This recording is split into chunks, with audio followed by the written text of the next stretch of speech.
think Doug's first question was about what's happening with modern leadership, and I think my I've been internally looking after leaders for a long, long time, and I think I think that the honest trend is for leaders to be, I don't like using language maturity is horrible, but just more mature. So how do leaders learn to manage themselves and show up in the world as a mature, fully functioning adult that genuinely seeks to do good in everything they do, rather than uses the plethora of excuses we all have every day to cause little bits of harm. I mean, Mm. it's and I think, and as leadership, as organizational structures are flattening, as the demographics are shifting, I think I read in China today that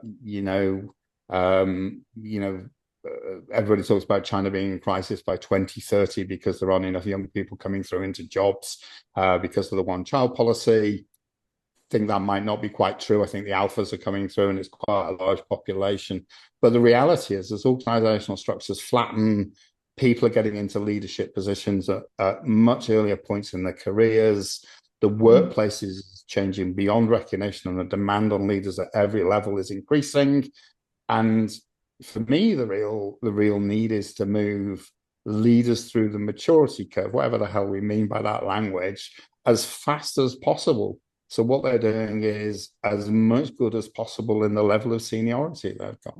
And I genuinely don't think that we pay enough attention. There's a book out by McKinsey in September, which it's kind of partially amused about, which is that they're saying that in the world of AI, we need leaders who are more emotionally intelligent with better soft skills. But I interpret all of that as being well-rounded and personally mature. I'm ethical. I tell the truth. I have trusting relationships with people. I'm reciprocal in my behaviors, and I can be relied on to do the right thing, not the wrong thing, to the best of my ability. And that's why I rant about high standards. Paul, we could probably run a whole podcast series on the truth, because I've just read somewhere a quote that stopped me in my tracks, and it was said when something like, "There is your truth, there's my truth, and then there is the truth." That's another layer of complexity in the debate. Yeah. Well, I mean, if I stick my Jungian hat on about all of this, and you talk as a person, like integrating your dark side and your shadow side as you build maturity. That Jung had the view that as you reach full maturity, really the way you experience the outside world is the same as your inner world. Like there's complete harmony between you and the world, and that pushes, I think, into Buddhism and Hinduism. So you kind of get the same. And of course, I don't know whether that endpoint is true, because I don't think any of us clearly get there. We're not Buddha, right? But there is something about dealing with your own demons first before you have the right to lead and manage. I mean, that's really what I'm saying. I'm interested then, because it makes such common sense to kind of talk about maturity. It's interesting, because I've not really heard people talk about leaders as just mature, well-functioning adults, But it makes perfect sense, doesn't it? Because they're the kind of people that you want to trust. But I think that John, the point is, none of us are mature, well-functioning adults. Like we're on. So I'm not being critical of anybody when I say this. I hope what I'm saying is just the truth, which is we're all on a journey to get somewhere, to get better, and we all have our hang-ups, and we all get ourselves into situations where telling the truth is difficult, and all of those things. It's more about are you able to pitch up in 80% of the situations and be the best version of yourself you can be, and how the hell, as people interested in leadership development, do we get you into that space? And how is it that the organizations recognize that skill set rather than recognize some suboptimum skill set because it's creating value for them in the short term. Yeah, and that's exactly what I was sort of thinking then. Wanted to ask you next from a leadership development point of view. Then, how do we coach that journey to hopefully, I guess, speed up that journey a bit, so people don't do too much damage before they get further down the tracks, but can make a more positive impact earlier in their career. But I think, I mean, maybe your question gave at least part of the answer, which is, you said, how do we coach that? I mean, I don't think there are any, real tricks to development. And I know it, we talk a lot about how complicated development is, and senior leaders, worry that their training teams aren't delivering value for money. But there's parts of that equation that are important. One part is the organizational culture about learning. One part is the individual and how they pitch up and whether they think them changing themselves and developing is important. Another part is the experience that you give them, and another part is is whether they're in a feedback-rich environment, right? Now, there's, of course, we can talk about countless other elements in all of that. But, generally speaking, how do you develop leaders? You get them into positions where they have genuine leadership experiences, and you provide them with feedback and development support. So, there's, in a safe and interesting environment, so they can go and experiment and get better at what the hell they're doing. Today, tomorrow, next week, next month. It's a lifelong journey.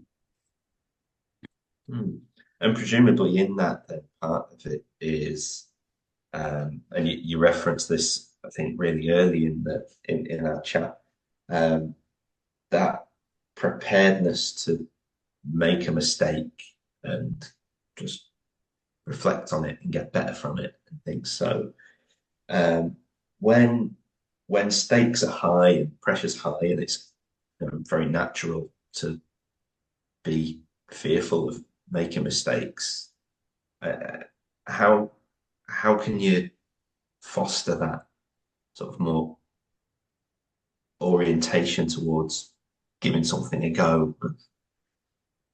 Well, I mean, you're the experts on mental toughness, not me. I mean, there are. I mean, clearly there's personality styles that will lend you more to giving it a go or not giving it a go, and being fearful of the consequences or not fearful for the consequences. But the organizational environment, needs to be one where you're it's not an environment of personal blame. You're trusting of people to have done things with the right intent, the intent to do good. And when things go wrong, you look at the problem and the solution that was put in place, and you dissect that with the view to improve. And you genuinely don't punish people for getting stuff wrong. And of course, like I don't want to be like a dumbass about it. I mean, of course, eventually, if you made lots and lots of mistakes and you're not up to the job, there's kind of consequences. Of course, that's true. But that's not that shouldn't be the first orientation of the organization. Where you have to create an environment which is safe and allows experimentation. You have to do that. In China at the moment, I gave a talk on leadership, and there's kind of I think for the right reasons. I mean, I don't mean this wrong. I mean, there's clampdown by the government on kind of corruption in state-owned businesses, and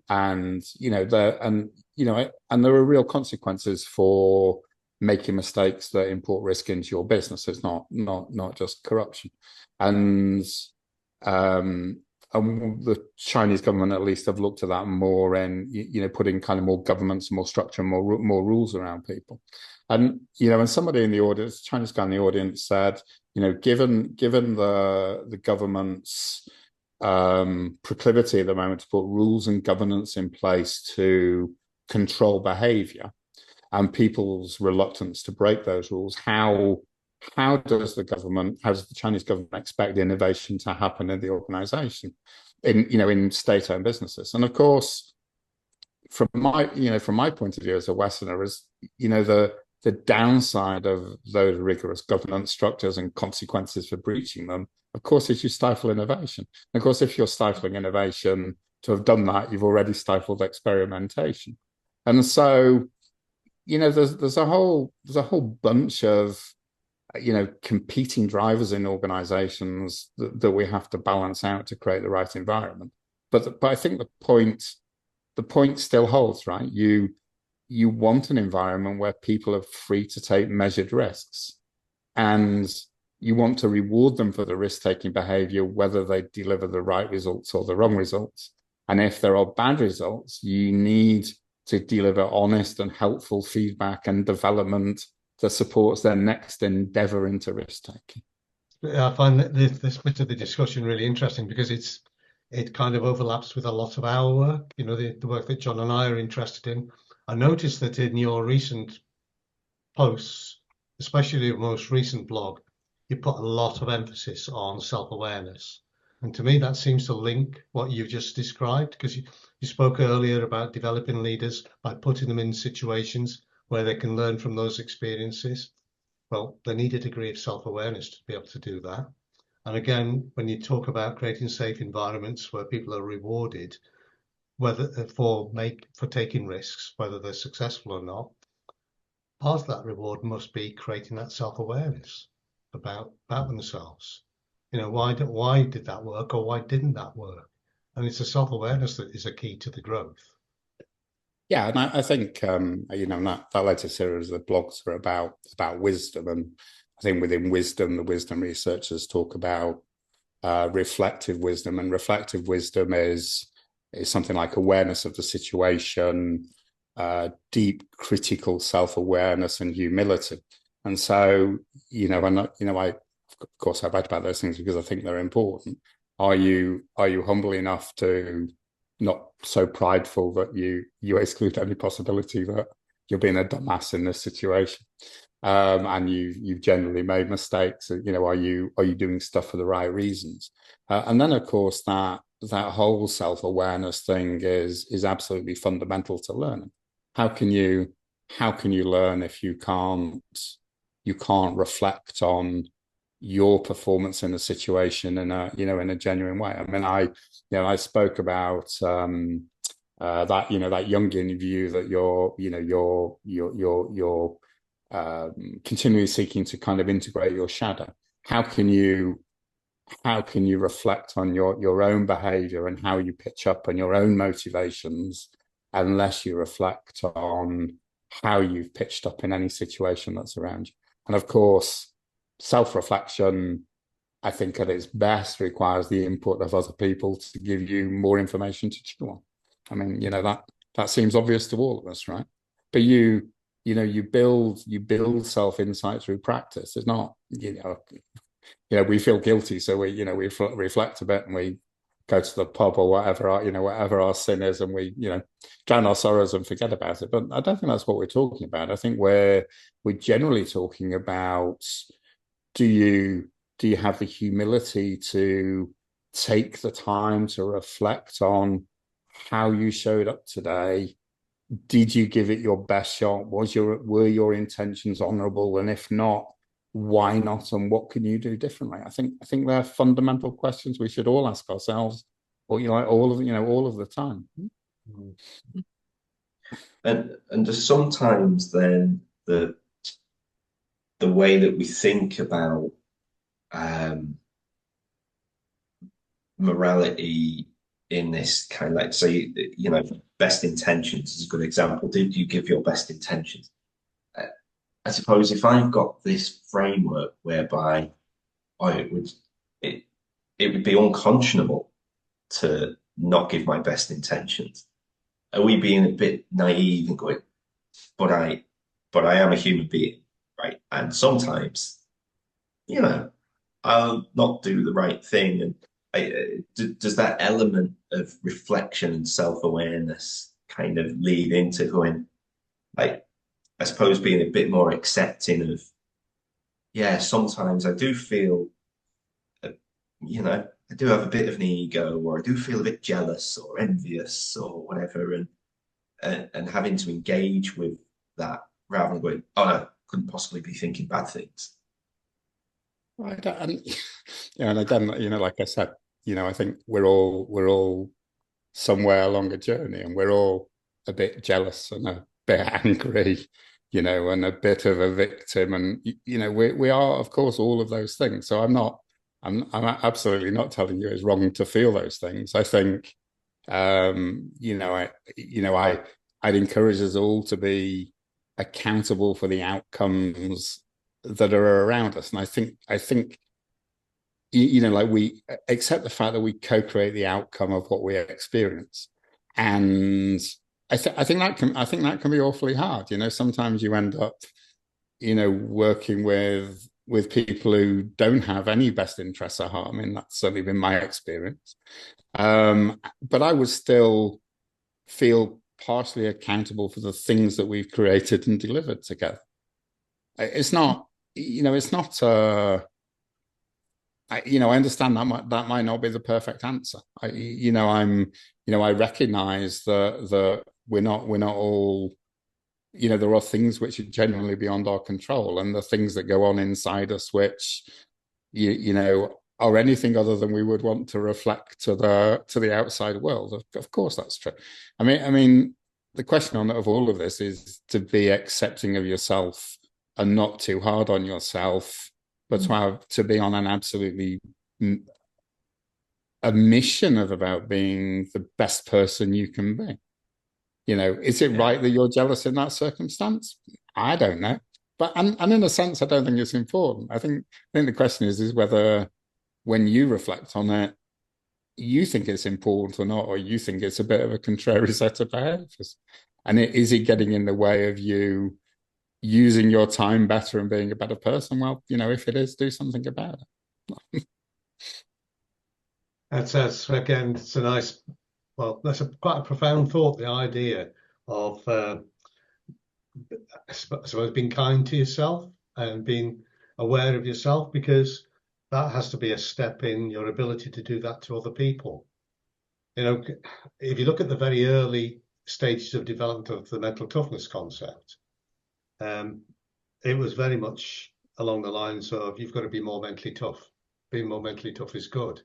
Our position is now very, very different. You can be mentally tough and be an utter failure. You can be mentally sensitive and be a success. And the key is, one of the keys is self-awareness. If you understand yourself, then you can optimize yourself. But the other is to avoiding making that judgment. So just pick it up on one of the things that you spoke about earlier about being risk-taking. Well, there's a spectrum. People are risk takers and people avoid risk. And there's a tendency to think that people who avoid risk, maybe it's in the language, they're not good. And people who avoid risk are the people who make fewer mistakes. And in some settings, that's a virtue. It's not a vice. Yeah, and I think I was only, again, it's something else I was writing. I mean, I was reflecting on. I was reading something actually about the difference between senior female leaders' traits to manage and typical masculine traits for management. And I won't say what the article was, but kind of the gist of it was, one set of stereotypical behaviors was better than the other. And my own psychological perspective on all of this stuff is that it's that if it's always dangerous kind of going down a gender stereotypical route, but if you have those male stereotypical behaviors of driving, courageous, risk taking, the stuff that you kind of see in the movies, the stuff that may be missing, maybe the empathy and the collaborative and softer skill sets. And in the end, I think where we are all in life, if I can get away from the gender point, is there are skill sets which we have that are strengths that we rely on, and there are skill sets which within us remain underdeveloped. And from a leadership point of view, what you're trying to have is the broadest toolkit possible to match to the situation. So there are times when, as a leader, you need to be tough with people around you. There's a time as a leader you need to be, more caring and more empathetic. And the skill set is matching your leadership style to the individual and the context you're facing, and to have that full repertoire of skills. So for the conservative person who doesn't make mistakes, are there times where they could be less risk adverse? Sure. For the risky person, are there times where you should have been much, much more cautious? Sure. Right. The question as a leader is, can you correctly identify the situations and bring the appropriate behavior set to that situation? And does your toolkit stretch to then operating in an effective fashion? I mean, I think we get driven down alleys by lots of talk on competences and the right leadership behaviors in situations. I mean, I think we're beyond that with leadership. I think we understand that one size doesn't fit all. There are fundamental principles that leaders should operate to, and then what they need is a flexible set of styles. Can't remember the name of the guy. It's an American who used a technique called the least preferred co-worker. He did the original research on leadership, and basically he kind of identified everything we know today. He identified leadership styles, and he says leadership styles should be adjusted for each environment. He says, we know that, but nobody ever does it. Yeah, sure. And I think the point is leadership styles should be adjusted for your organizational cultural context, the geographic context you sit in, and the individual you're working with or the team you're working with. There's a plethora of variables when we talk about flexibility. I think the question is, are you conscious of the situational dynamics and are you able to truly flex to optimize your behavior in that situation? Yeah. But what you're describing, I'm completely in agreement with, is quite a complex idea. And one of the faults in people in organizational leadership development is that practitioners and clients want the simplest solution. And so they go for these black and white concepts. They're dead easy to understand. They can remember the terminology. But when they're presented with the ideas that you've spoken about, it's a lot of work to get them on board with that. I saw you post something on LinkedIn, I think, who was from a professor who was talking about, this. I mean, by English now, the same old theory has been rebranded under a different name and being the buzzword of today. And having been in this space for 30 odd years, I mean, of course, I think that's true. But then as a practitioner, when you reflect on that, you have to wonder why, as a developmental discipline, and I don't want to be too hard. I mean, I think there's been lots of progress, but as a developmental discipline, why is it that our maturity kind of gets handicapped? And of course, it gets handicapped because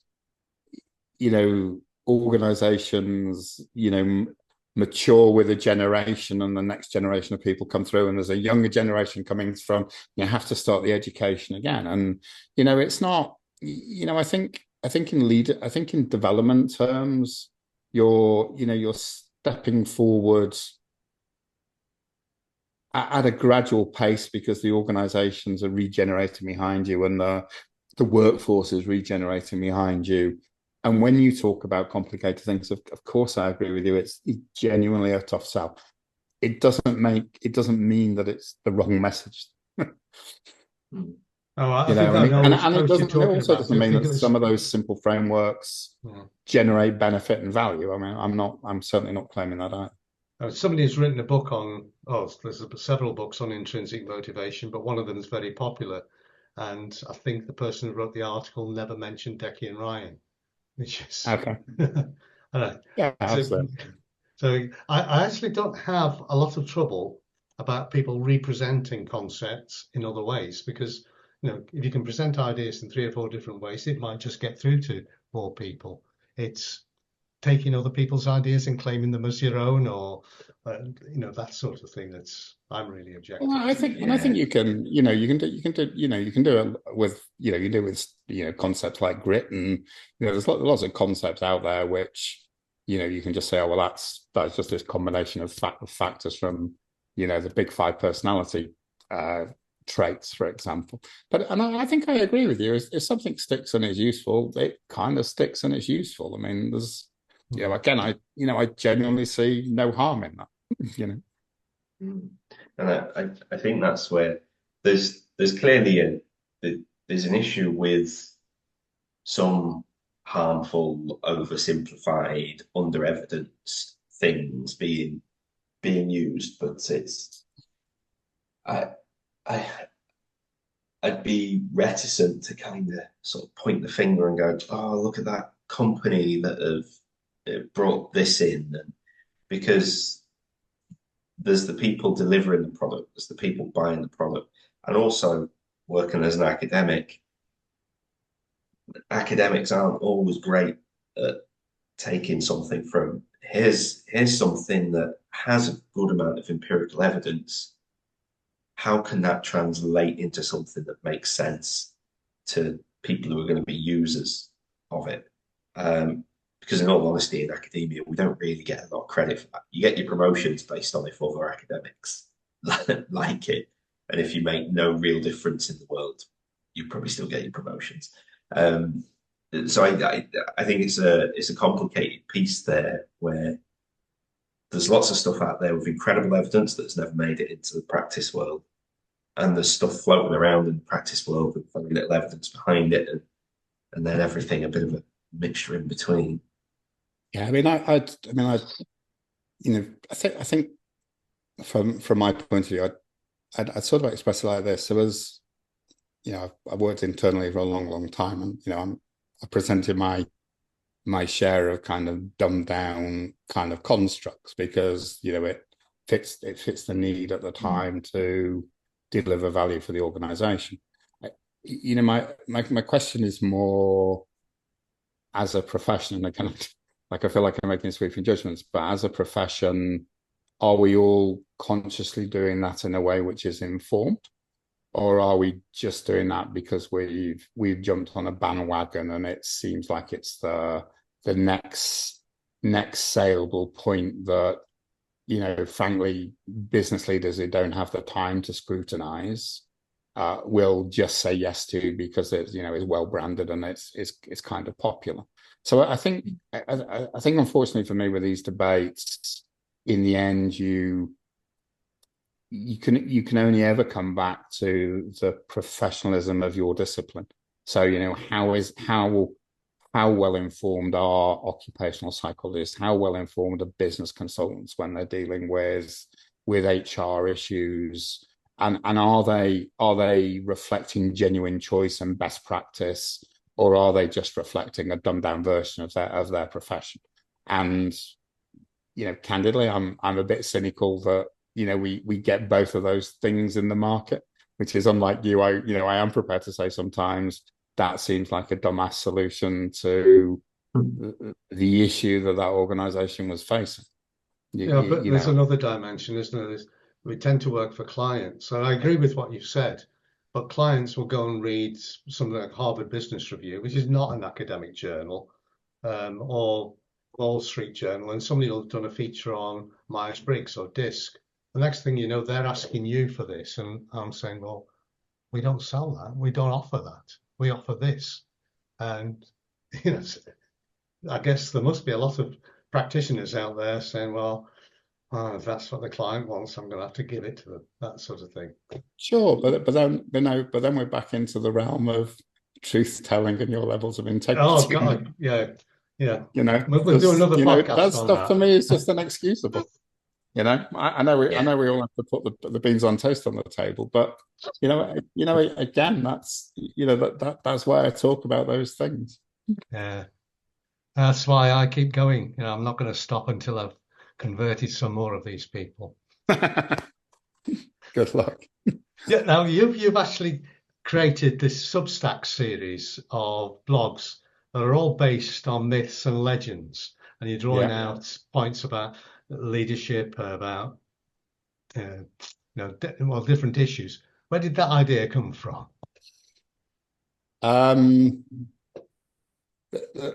So part of it is a COVID story. So when COVID broke out in China, there was one bar that was open that was close to my house. And it was about Christmas time, although a little bit before it kind of hit the West.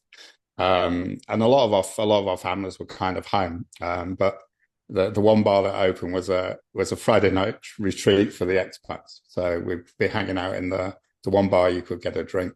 And I was talking to a thinker role. She works for Apple Computers. Thinker role was head of finance for Asia. It's back in the US now. And we had too much to drink one night, and we were talking about just good bosses. What makes good bosses? And without the expletive in it, we decided that being a good leader was kind of simple. You just didn't have to be an idiot. Effectively, was an idiot in the drunken phrase we used.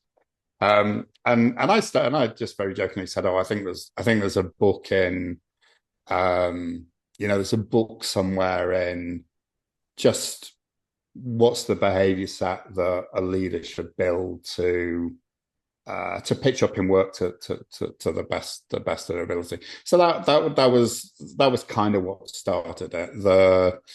The weird stuff on stories is, the weird stuff on stories was much more around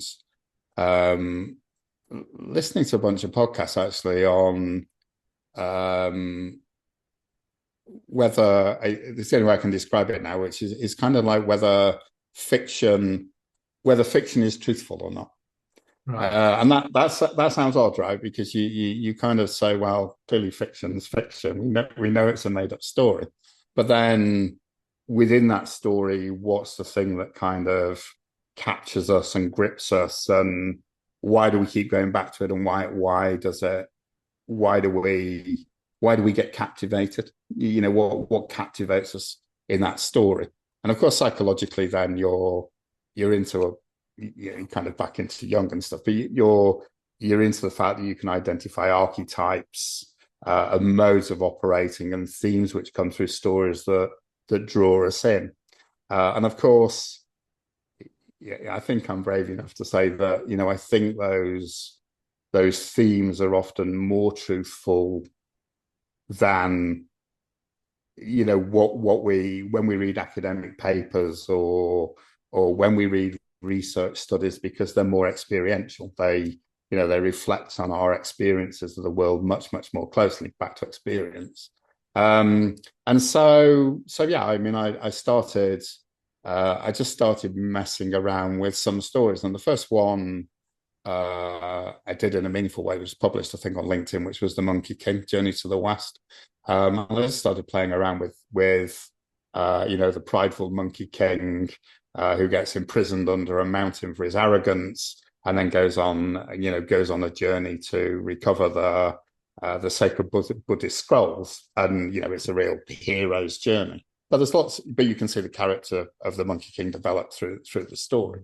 And then really just asking what are the lessons that we're unconsciously aware of that are kind of popping out of that story. So that's that's kind of the potted version of all of that. And I think what I've kind of more recently realized is, of course, you can almost take any canonical literature. So the recent story I'm writing about is Faust, and of course you can almost take one story and you can find whatever leadership lessons. They're so pertinent to the challenges that people genuinely face that you can pull endless lessons out of them. But of course, I sort of had this idea that, I could take a story like the fall of Troy, or Arachne the Weaver Girl, or you name it, King Arthur and the Knights of the Round Table, and I could extract the essence of the story into lessons that were pertinent to people growing their levels of maturity. And I could interpret those then in a leadership framework. That's very good. It's like Aesop's fables for grown-ups, isn't it? Well, yeah, and those fables. I'd tell the story somewhere of the Three Little Pigs, and I think we have the boy who cried wolf in one of the stories. And of course, I think it's there for kids. I mean, the stories are very, very obvious, right? So I try to avoid them a little bit, because there's, they're just too straight in your face. But yeah, I mean, that sort of was the idea. Brilliant. So, what's next for Paul Ryder? Is the Isle of Skye where you're going to stay for some time? But is there anything else on your agenda? Well, I sort of as I was leaving with China, I started to refresh my coaching qualifications.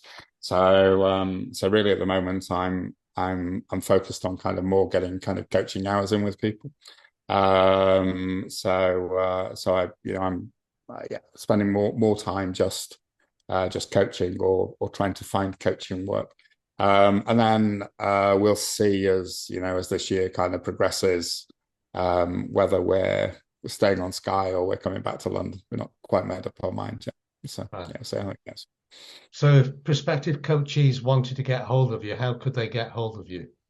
That's very kind of to ask. I'm on LinkedIn, which is the easiest way to find me, I think, at the moment. So just connect with me and drop me a message. Brilliant. Well, thank you, Paul. Thank you for giving up so much time, and thank you for a really, really interesting conversation. It's sort of taken us to places that other conversations haven't taken us. I can honestly say that. Good places. That was kind of concerning me a little bit, but that's okay. Yeah, brilliant. Thanks a million, Paul.